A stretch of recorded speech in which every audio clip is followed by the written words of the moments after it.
You know, I mean, it's not an issue restricted to labor unions. I get folks locally that are not members of labor unions that talk about, well, you have a government project coming up, why are all the folks working on it coming in from Canada? Yeah. Or why are they coming in from Vermont? Or why are they coming in from New York?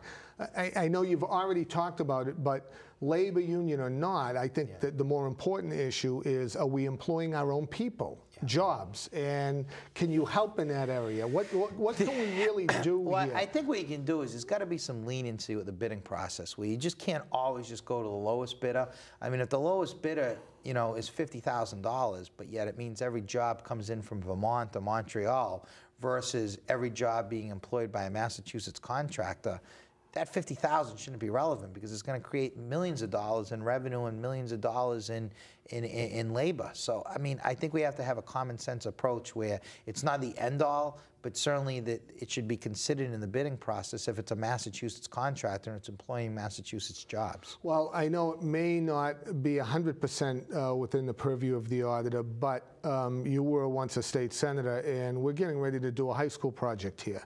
And it's a $100 million project, and the locals are coming in, rightfully so, particularly our tradesmen, unemployed. And what we're finding is the laws of the Commonwealth are difficult for the locals to navigate a system where I can give a local preference, but I'm constrained by the bid laws. And certainly I don't think anybody would advocate for overspending tax dollars, huge spreads. But as you said, a little spread where you're going to employ local people. There's got to be some flexibility. That's got to be part of the bidding process where, you know, how many employees, where do they reside in, where are you a contractor out of, are you reputable, do you have a good history, have you completed projects of this size and magnitude?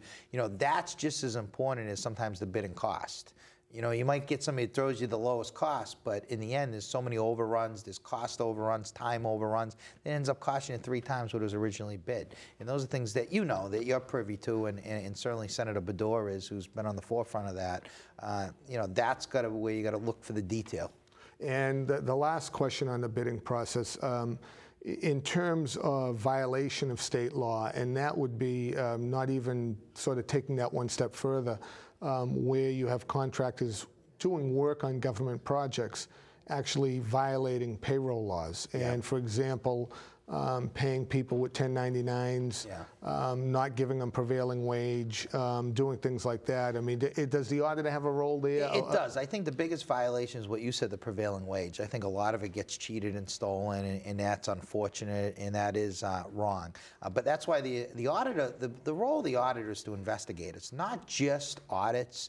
There's regulations, there's oversight, there's investigations, there's welfare fraud, there's ITT. So there's a lot of different aspects of the auditor's office in different divisions.